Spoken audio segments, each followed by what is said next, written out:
informativo. Escandalosa revelación. Habrían hallado partes del cuerpo del periodista saudí desaparecido en Turquía en la residencia del cónsul de Arabia Saudita en Estambul.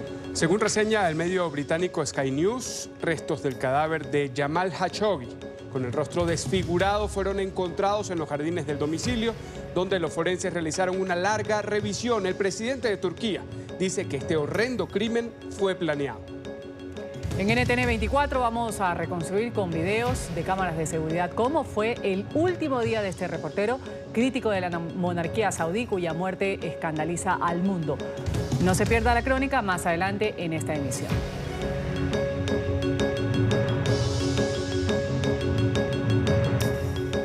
Así iniciamos esta actualización de las noticias internacionales en el informativo NTN 24, el canal de las Américas. Ruth del Sarto, Carlos Figueroa, estamos junto a ustedes. Ruth, buenas tardes. Una buena tarde para ti. Bienvenidos todos como siempre. Un gusto acompañarnos en esta hora de actualización de las noticias internacionales. Vamos de inmediato con lo que tenemos en titulares en el día de hoy, la agenda informativa de este martes 23 de octubre del 2018.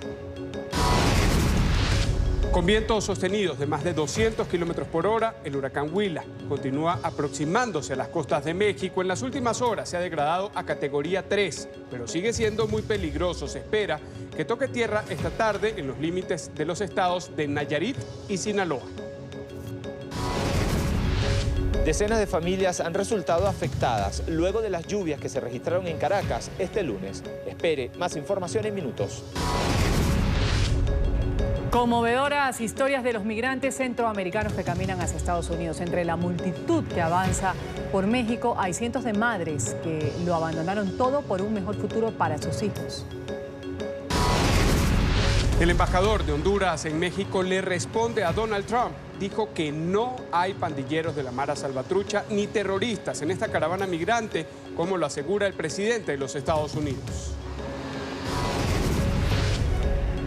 Escándalo en Ecuador por la fuga de un exsecretario de Comunicación de la administración de Rafael Correa Delgado, investigado por corrupción.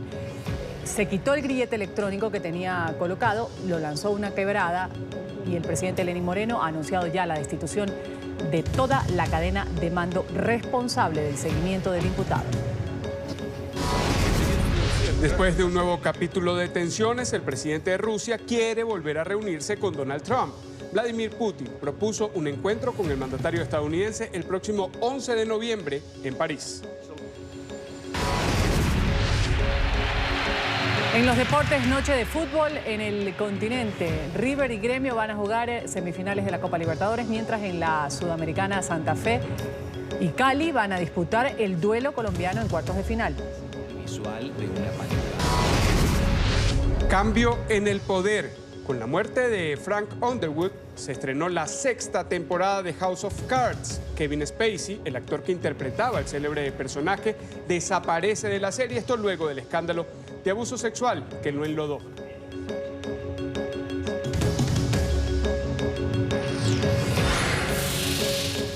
Comienza el informativo con Ruth del Salto y Carlos Figueroa. Bienvenidos. México se alista para recibir hoy al poderoso huracán Huila que amenaza las costas del occidente del país. Así es, Nayarit y Sinaloa ya están reportando fuerte oleaje en sus costas en este último estado. Tocaría tierra esta tarde el ciclón, actualmente de categoría 3. El gobierno mexicano ha puesto en alerta a 12.000 soldados y más de 11.000 médicos para que ellos puedan atender las eventuales emergencias. Así se preparan las autoridades y la población en general en esas zonas de riesgo para enfrentar la que han calificado como una tormenta extremadamente peligrosa. En la turística ciudad de Puerto Vallarta, estado Jalisco, la población comienza a prepararse para lo que puede ser uno de los fenómenos más fuertes de la temporada. Nos estamos preparando para el oleaje más que nada. ¿Hay temor por parte de la población? Claro que sí, temor y precaución, sí. Puertas y ventanas son cubiertas con láminas de madera para soportar el embate de Huila, que en estos momentos registra vientos sostenidos de más de 200 kilómetros por hora y rachas de más de 260. Ahora sí se están preparando, igual que cuando el Patricia. Avisaron y se prepararon y afortunadamente no llegó. Esperamos que sea la misma táctica, que se preparen para que no llegue. En la zona de impacto, las autoridades recomendaron a los residentes a evacuar sus residencias y desplazarse hacia albergues temporales. El transporte marítimo está cerrado, al igual que las playas y actividades escolares. Los expertos prevén que Huila podría ingresar por el sur de Sinaloa como huracán de categoría 3 y continuará degradándose, tal y como ya lo hizo la tormenta Vicente, ahora depresión tropical, muy cerca de las costas de Michoacán, donde se presentarán lluvias torrenciales. El Servicio Meteorológico Mexicano alertó a la población a tomar precauciones en caminos y carreteras, pues con las lluvias los terrenos se reblandecen y pueden causar deslizamiento de laderas, desbordamiento de ríos e inundaciones en zonas bajas. Y en NTN 24 vamos a revisar la trayectoria del huracán Huila a esta hora.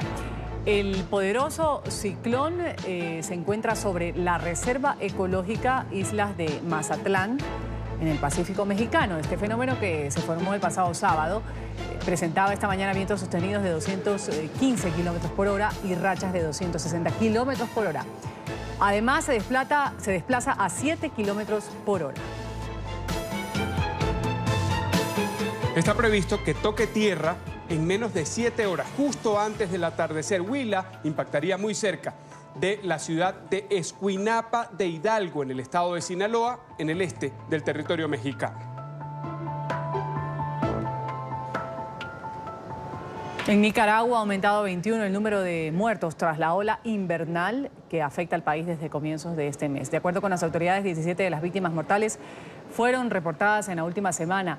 La alerta roja declarada por el gobierno se mantiene como medida de prevención en 8 departamentos. En 7 más se anunció alerta amarilla. La temporada de lluvias, que se va a extender hasta noviembre, deja un total de 41 municipios afectados.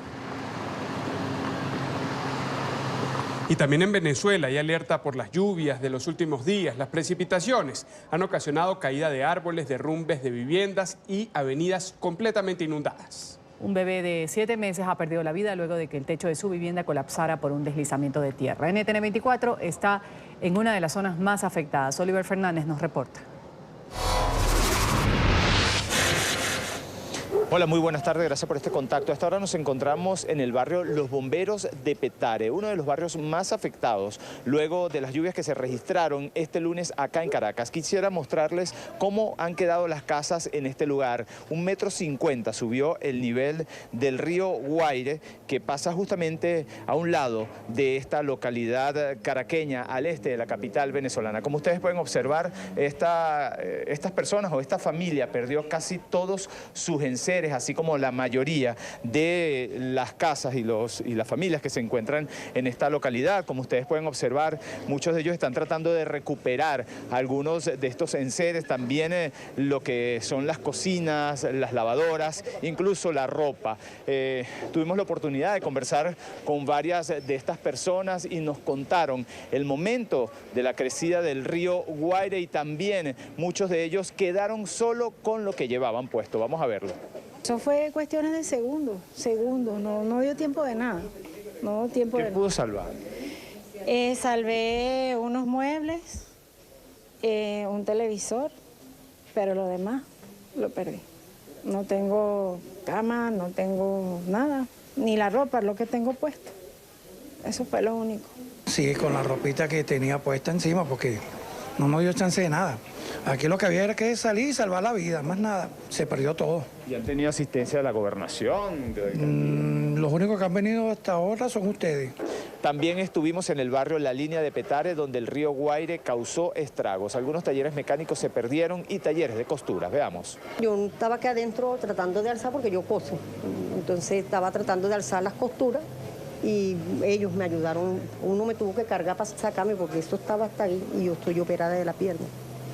Entonces no podía salir y los muchachos me cargaron para el de la vecina. ¿Perdió algunos enseres? Sí, el televisor se cayó, la máquina no, la máquina le llegó el agua hasta aquí. Yo coso aquí en la casa. La cocina se volteó, la nevera se volteó, también la conseguimos volteada, lo que estaba adentro, todo. También conversamos con el concejal del municipio Sucre, Juan Carlos Vidal. Él asegura que la desinversión por parte del gobierno de Nicolás Maduro es otra de las causas de estas pérdidas. Y hoy, después de 14 años y de la inversión aproximada de 600 millones de dólares, estamos viendo cuál es la situación del río Guaire. Más contaminado que nunca y más lleno de sedimentos, de escombros, de basura y más abandonado que en su historia. Hasta ahora las autoridades han hecho caso omiso a las peticiones de esta comunidad. Aseguran sentirse desamparados. Es la información que manejamos desde Caracas. Continúen con más en nuestro Centro Internacional de Noticias.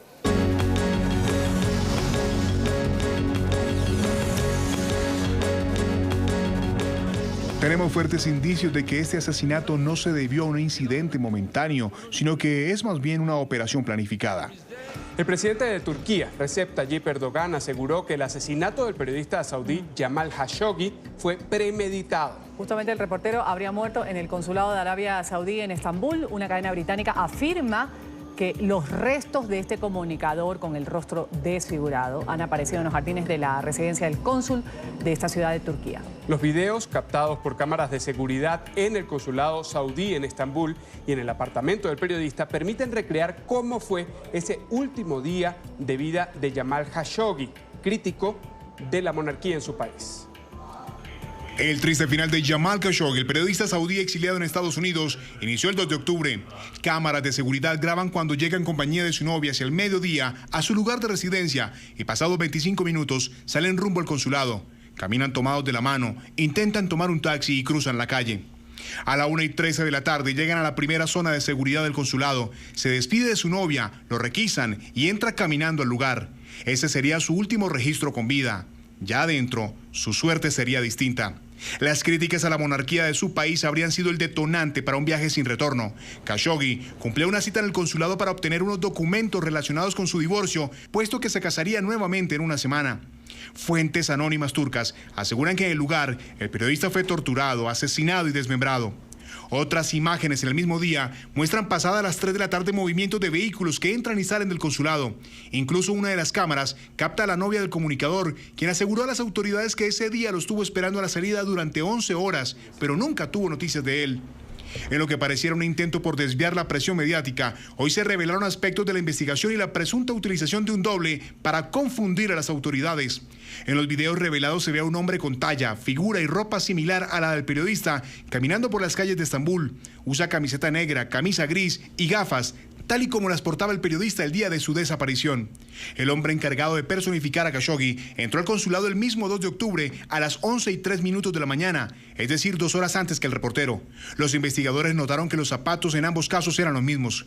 Gracias a cámaras de seguridad, el sospechoso fue seguido durante todo el día. Se le ve en una mezquita, entrando a un baño donde se quita la barba falsa que portaba y luego saliendo del hotel rumbo al aeropuerto. El presidente de Turquía, Recep Tayyip Erdogan, aseguró que el sujeto, que aparece aparentemente con la misma ropa de Khashoggi, abandonó Turquía hacia Arabia Saudita horas después. Para el mandatario, se trata de un asesinato premeditado. Tenemos fuertes indicios de que este asesinato no se debió a un incidente momentáneo, sino que es más bien una operación planificada. Se ha determinado que otra persona que se hizo pasar por Jamal Khashoggi con su ropa y sus gafas y la persona que lo acompañó salieron a Riyadh en un vuelo programado después de la medianoche. El día del incidente, los empleados del consulado fueron reunidos en una habitación con el pretexto de una auditoría. Los empleados de la residencia tuvieron un día libre por el mismo motivo. Pasaron 17 días para que Arabia Saudita confirmara que Khashoggi había muerto en el consulado tras un altercado. Este martes, la cadena británica Sky News aseguró que en el jardín de la residencia del cónsul saudí se encontraron restos del cadáver descuartizado del periodista, cuyo rostro habría sido desfigurado por sus verdugos. Y hoy van a continuar las investigaciones alrededor de lo que se ha convertido en una pieza clave en el caso de la desaparición de Jamal Khashoggi. Turquía ha anunciado que encontró 2 maletas que contienen pertenencias del periodista en el vehículo del consulado saudí, que fue abandonado en un estacionamiento a pocos kilómetros de la sede diplomática. Sin embargo, por el momento se desconoce el contenido exacto de estas maletas. Oficiales saudíes llegaron al parqueadero para supervisar las revisiones que adelantan las autoridades turcas. Por tratarse de un vehículo del consulado, cuenta con inmunidad diplomática y solo puede ser registrado en presencia de oficiales del reino petrolero. Aunque el día de ayer se reportó que habían encontrado una bolsa plástica dentro del auto abandonado, hasta el momento se desconocen los resultados de las pesquisas. Mientras tanto, el rey y el príncipe heredero de Arabia Saudita recibieron a la familia de Jamal Khashoggi para ofrecer sus condolencias, pese a que la monarquía ha sido señalada por Turquía de haber orquestado el asesinato del periodista disidente. Los deudos fueron invitados al palacio de Al-Yamama, en la capital del reino. Arabia Saudita aseguró que serán castigados los responsables de este crimen. Han dicho, sea quien sea. Gina Hasper, la directora de la CIA, ha viajado a Turquía en medio de las investigaciones por el asesinato del periodista Jamal Khashoggi. La máxima funcionaria de inteligencia de los Estados Unidos está en Estambul para analizar los resultados de las pesquisas que se adelantan en Turquía sobre la muerte del periodista saudí. Carolina Valladares, en Washington, tiene la información. Carolina, muy buenas tardes. Adelante. ¿Qué tal? Buenas tardes, Carlos y Ruth. Pues Donald Trump tiene ahora encima la difícil decisión de tener que o creer las explicaciones de su largo socio en la región, Arabia Saudita, o creer el constante flujo de evidencias que está aportando Turquía. La pregunta aquí es saber cómo murió Jamal Khashoggi. Según Arabia Saudita, el periodista y columnista del Washington Post murió en el transcurso de un interrogatorio que terminó mal. Al parecer, según la versión saudí, hubo una pelea y fruto de la cual falleció el periodista. Sin embargo, la versión de Turquía es muy diferente. Ellos insisten, y según palabras del propio presidente Recep Tayyip Erdogan, el columnista falleció de forma brutal. Y fue además, según él, palabras suyas, asesinado brutalmente. Esto pone a Estados Unidos en una muy difícil situación. Tiene que creer o Arabia Saudita o a Turquía. Es por ello que el presidente Donald Trump ha enviado una doble misión diplomática. Envió al secretario del Tesoro Stephen Mnuchin a Arabia Saudita para reunirse con el príncipe heredero Mohammed bin Salman, y también simultáneamente en horas de este martes llegó a Turquía, Ankara, la directora de la CIA, Gina Haspel, también para seguir las indagaciones desde el terreno. Tenemos un gran grupo de personas en Turquía y un gran grupo de personas en Arabia Saudí. Sabremos muy pronto, porque tenemos personas extremadamente talentosas que hacen muy bien su trabajo, regresarán esta noche o mañana y yo sabré muy pronto. Y no estoy satisfecho con lo que he escuchado. No quiero perder todas esas inversiones que se hacen en nuestro país. No quiero perder 1 millón de empleos y no quiero perder 110.000 millones de dólares en inversión. Mientras varias voces en el Congreso piden que Donald Trump y la Casa Blanca impongan sanciones, muchos acusan al presidente de los Estados Unidos de no haber alzado la voz de forma clara sobre este caso. Muchos se preguntan cuál sería el impacto entre las relaciones entre Arabia Saudita y Estados Unidos si es que la Casa Blanca llega a imponer esas sanciones que muchos piden. Es muy difícil evaluar la implicación de las sanciones porque es un mecanismo muy complejo y los mercados internacionales también son muy complejos. Y los saudíes están muy comprometidos en Occidente. No es un caso como el de Irán u otros donde han evitado poner su dinero en Occidente para evitar sanciones. Los saudíes serían muy vulnerables, pero existe una interdependencia entre la economía estadounidense y las inversiones saudíes. Entonces, podría tener un efecto negativo a corto plazo en la actividad económica de este país, no solo en la industria de las armas, sino también en otros sectores.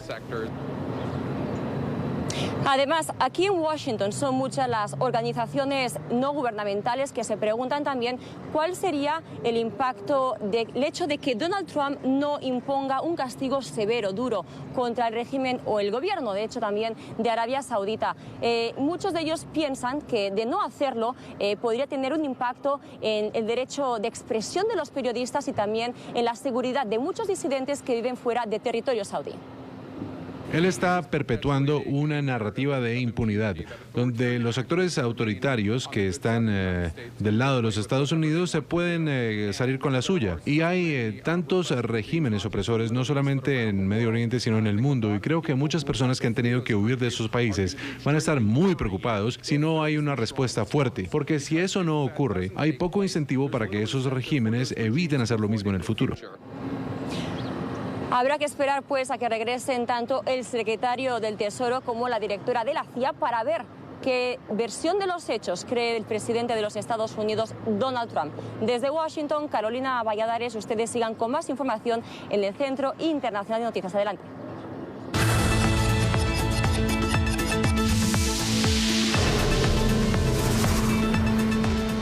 Crece el drama humanitario en México por la caravana de centroamericanos que sigue en su travesía rumbo hacia los Estados Unidos y Canadá.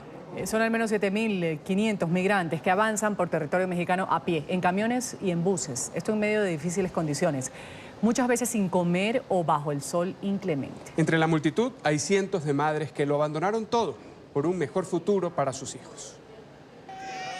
Lilibet y Javier son una pareja de esposos hondureños. Decidieron abandonar su hogar y tomar camino con sus 5 hijos. El sacrificio es grande. Dicen que lo hacen por el futuro de su familia. No hay trabajo, no hay oportunidades y tenemos que buscar por nuestros hijos. Con calor, hambre y a la intemperie, esperaron durante días a que las autoridades mexicanas habilitaran el paso en la frontera con Guatemala. Regresar no es una opción. No podemos retornar al país. Es una situación similar la de Linda Polanco, quien se abre paso entre la multitud. Tengo 2 hijos, tengo por qué luchar y por ese motivo voy para arriba. Ella también lucha por sus hijos y lo hace sola. Vamos a llegar hasta donde Dios quiera. La esperanza y la resistencia se miden en la caravana. Las pausas son constantes, personas mayores, mujeres embarazadas y niños pequeños quedan rezagados. No podemos ir a la carrera, como se dice, porque pues van mujeres embarazadas, van niños. La solidaridad de los mexicanos se pone a prueba con cada paso que dan los migrantes. Y una nueva caravana de unos 1.500 migrantes centroamericanos, en su mayoría hondureños, ha pasado en las últimas horas un control policial en Guatemala. Este grupo, que había salido de la frontera hondureña, consiguió eludir el retén tras dialogar con las autoridades en Guatemala, que les habían bloqueado primero su entrada. Los migrantes siguieron la marcha por la ruta con el fin de cruzar el territorio guatemalteco y llegar a la frontera con México para continuar hacia el mismo destino de la primera caravana, Estados Unidos. El embajador de Honduras en México le ha respondido a Donald Trump. Negó que entre la caravana migrante haya miembros de la pandilla Mara Salvatrucha o terroristas, como lo ha denunciado en varias ocasiones el presidente estadounidense. Sin embargo, el gobierno hondureño se mantiene en que la caravana tiene motivaciones políticas. Aseguran que muchos de sus integrantes han sido engañados. Esta es la amenaza a Estados Unidos. Desde su salida de Honduras, el presidente Donald Trump solo ha usado calificativos negativos para la caravana migrante. ¿Sabes lo que debes hacer, John? Ve al centro de la caravana, toma tus cámaras y busca. Vas a encontrar a Mara Salvatruchas. Vas a encontrar el Medio Oriente, vas a encontrar de todo. Y adivina qué, no los estamos permitiendo en nuestro país. Queremos seguridad. El embajador de Honduras en México respondió hoy a estas declaraciones de Donald Trump. En una entrevista a un diario local defendió que sus compatriotas solo buscan calidad de vida. No son maras ni terroristas, son ciudadanos que luchan, que buscan oportunidades y ante el grado de frustración ellos deciden un proceso migratorio. Pese a ello, el diplomático también reconoce que la trayectoria de estos migrantes tiene una motivación política de fondo y que muchos fueron engañados. En este caso hay una motivación de carácter político. Es un partido hondureño que con engaños y mentiras usaron a los miembros potenciales para decirles que en México les iban a otorgar una visa de tránsito y que en Estados Unidos los estaban esperando. Se engañó a nuestra gente. Usaron esos elementos para poder movilizarlos. Postura que comparten los presidentes de Honduras, Juan Orlando Hernández, y de Guatemala, Jimmy Morales. Yo considero que todo tiene un límite y no es posible que por razones políticas se utilice la desgracia del ser humano para sacarle provecho. Están aprovechando para violentar las fronteras, la buena fe de los estados y por supuesto poner en riesgo lo más importante, a las personas. De otra manera reaccionan quienes se abren paso por territorio mexicano. Aseguran que quien los utiliza como un fin político es el mandatario estadounidense. Trump no le tiene miedo a la caravana. Trump está utilizando la caravana para ganar el Congreso, para ganar el Senado. Nos está utilizando a todos. Pero Trump va más allá. Sus advertencias pasan por recortar apoyo económico a los países del Triángulo del Norte si permitían el paso de la caravana. México, el centro de sus críticas. Les damos cientos de millones de dólares. No hacen nada por nosotros. Podrían hacerlo mucho mejor. No sé qué está pasando con México. Creo que parece que la gente está caminando por el centro de México, así que tampoco estoy muy emocionado. El gobierno de Enrique Peña Nieto también tiene una respuesta para el republicano. El gobierno mexicano en este momento va a seguir conminando al diálogo, No vamos a caer en exigencias de gobierno alguno que pretenda provocar en México una reacción hostil por sí misma, sin fundamento, sin haber agotado todas las vías que se pueden dar en el diálogo. Para ellos no ha sido fácil sortear la situación. Una caravana que no se detiene, a la que por encima de cualquier postura política deben garantizarle el respeto a los derechos humanos. Mientras Trump amenaza con militarizar la frontera y genera presión en los países de la región, los caminantes avanzan en su 11º día de ruta. Pese a las advertencias, van en busca de una mejor calidad de vida. No importa el costo y el esfuerzo. Hacemos la primera pausa en el informativo y al volver responderemos esta incógnita. ¿Qué tienen en común el expresidente de los Estados Unidos, Barack Obama, y el reggaetonero colombiano J Balvin? Quédense con nosotros. Ya regresamos con el informativo.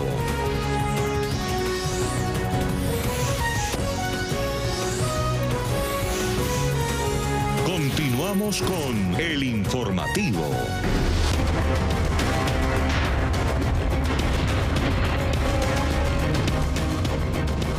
El ex dirigente estudiantil venezolano Loren Saleh ha ofrecido sus primeras declaraciones luego de haber sido excarcelado por el régimen de Nicolás Maduro.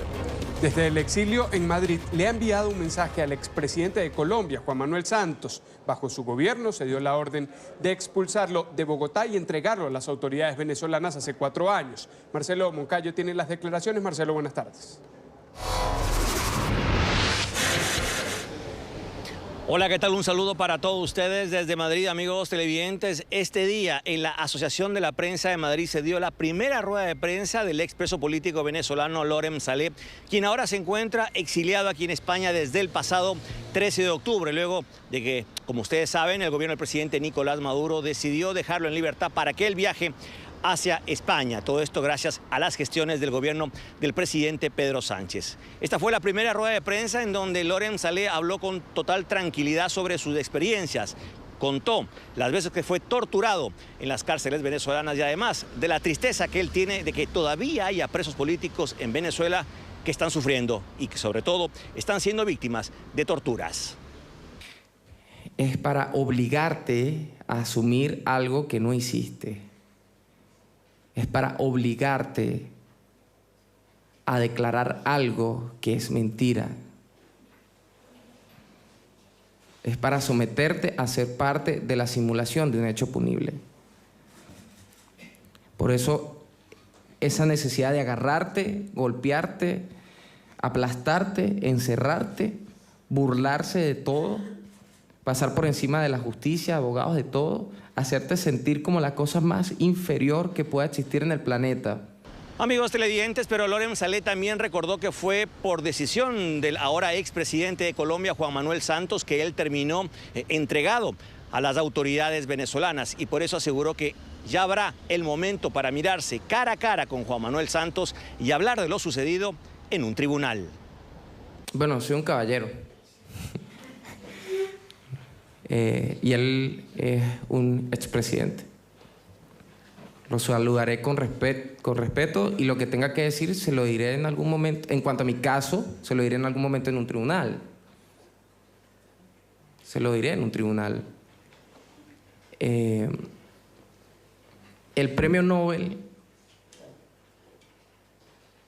intentó ocultar algo que el Sájarov visibilizó. El mismo año que a Santos le entregaban el Nobel, Europa reconocía nuestra lucha por la libertad y la democracia.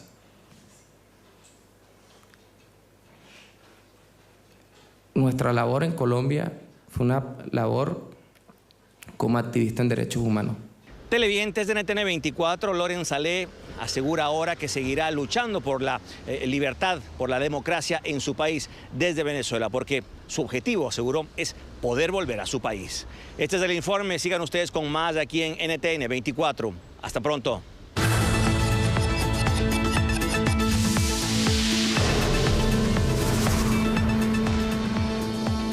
Escándalo en Ecuador por la fuga del exsecretario de Comunicación de la administración de Rafael Correa Delgado.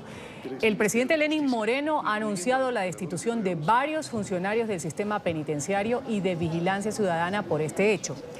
Fernando Alvarado, procesado por un delito de peculado, se retiró un grillete electrónico que tenía desde agosto pasado y tras arrojarlo a una quebrada huyó del país. El presidente Moreno ha ratificado su afán de combatir la corrupción del periodo de Correa y ha pedido que se adelanten los procesos contra todos los sospechosos de este tipo de delitos en el anterior gobierno. Habíamos conversado también de la fuga de Fernando Alvarado. Tengo que informar que se ha destituido a toda la cadena de responsabilidad de rehabilitación social del exministerio de Justicia, incluyendo a los operadores del 911 que estaban a cargo del monitoreo del grillete electrónico. He ordenado al secretario de la Política que interponga todas las denuncias ante el fiscal general del Estado para que se inicien las investigaciones a todos los sospechosos en este caso. Otro tema, en Miami se lleva a cabo el tercer diálogo presidencial de la Iniciativa Democrática de España y las Américas, IDEA. La edición de este año lleva por título ¿El crimen organizado secuestra las democracias en América Latina? El encuentro de hoy participan justamente 6 expresidentes de la región. NTN24 es medio de comunicación aliado del evento y ahí está nuestra periodista Paola Serna. Una buena tarde, Paola. Hola, ¿qué tal? Muy buenas tardes. Pues comienzo comentándoles que esta primera etapa del foro presidencial se ha presentado analizando cómo los dineros del crimen organizado han logrado penetrar varias democracias de América Latina. Por supuesto, el caso venezolano ha estado sobre la mesa. Los presidentes han hecho un desglose de la situación actual del gobierno. Incluso el propio presidente Andrés Pastrana llamó a Diosdado Cabello como el nuevo Pablo Escobar y habló también cómo PDVSA se ha convertido en una gran lavandería. Estas son las palabras del expresidente colombiano Andrés Pastrana. Militares, periodistas, políticos que se opusieron a los narcos fueron asesinados. Y muchos de nosotros fuimos amedrentados y fuimos secuestrados. Pero levantamos nuestra voz y no dejamos que el narcotráfico se tomara el Estado colombiano. En Venezuela sucede lo contrario. Es el Estado el que patrocina el narcotráfico. Fíjese usted, la familia presidencial, presa hoy por narcotráfico. El señor Diosdado Cabello, presidente de la Asamblea Nacional, jefe del cartel de los soles del narcotráfico. El señor Tarek El Alzami, ex vicepresidente de Colombia, jefe del cartel de los soles y socios de los mexicanos. Esto dicho por quién, por los Estados Unidos. La mayor lavandería del mundo, que sería el sueño de Pablo Escobar, PDVSA. Para el presidente Lacalle es fundamental que los países logren identificar las grietas por medio de las cuales se está logrando filtrar estos dineros procedentes de los grupos del crimen organizado alrededor mundial dentro de los sistemas democráticos de América Latina. De hecho, que es responsabilidad de los gobiernos, pero también de los sistemas financieros, buscar la forma en que están llegando esos recursos a las campañas presidenciales y también a financiar los políticos en cada uno de los países. Hay que ver los agujeros, las grietas, por dónde puede penetrar en una sociedad democrática funcionando la maldición del dinero del narcotráfico. Yo creo que la financiación de las campañas electorales es la primera endija que hay que cerrar. Y eso dependerá de cada país. País pequeño como el mío, donde votan 2,5 millones, es relativamente fácil que se financien por el Estado. En otros países no, pero yo creo que ahí está identificado el primer hueco, el primer agujero donde ingresa este dinero que corrompe porque es inimaginable en la cantidad. La responsabilidad que tiene la comunidad internacional fue otro de los puntos que durante el día de hoy se trató en este diálogo presidencial que se lleva a cabo en la ciudad de Miami. Desde aquí soy Paola Serna. Continúen con más desde nuestros estudios centrales. Buenas tardes.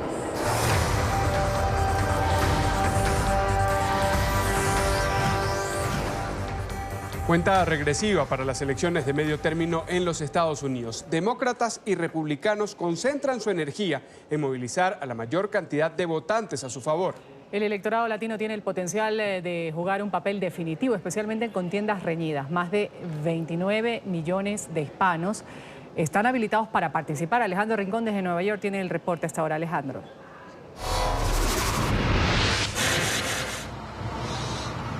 Hola.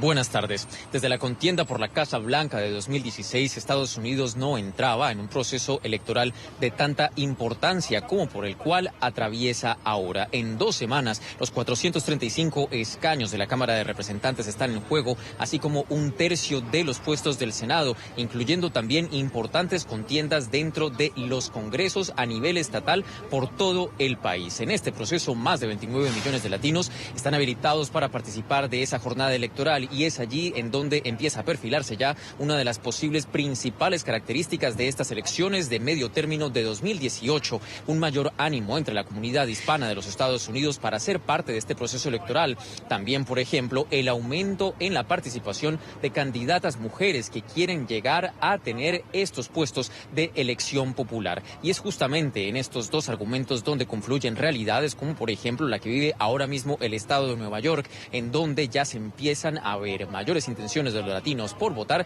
y también el éxito de las mujeres en contiendas políticas. Vean la declaración que hemos obtenido de una de estas mujeres que justo hace parte de estos últimos movimientos de inspirar a los latinos para participar en la jornada electoral.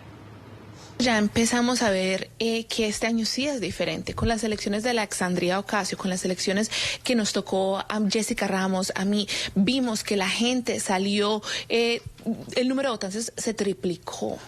Y en eso se encontraban los latinos, otros inmigrantes, personas del sur de Asia, personas que en su vida habían salido a votar, que se registraban solamente por registrarse, pero que nunca habían ejercido esa posibilidad de votar. Entonces estamos viendo el cambio ya se vio, ahora viene es terminar esa ola y poder empezar a hacer el trabajo.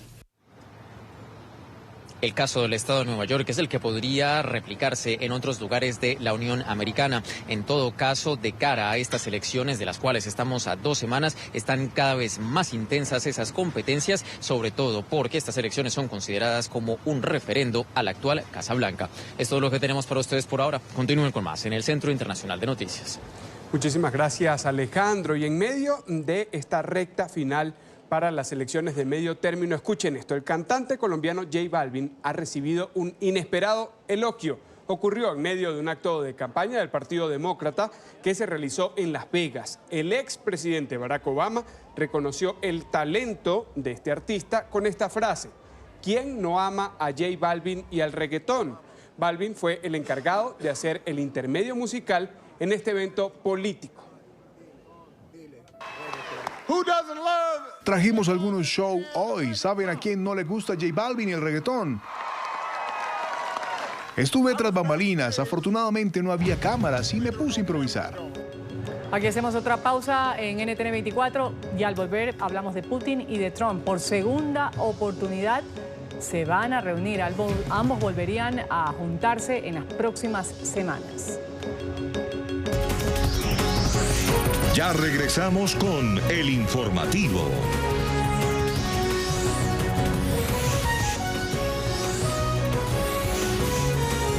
Continuamos con el informativo.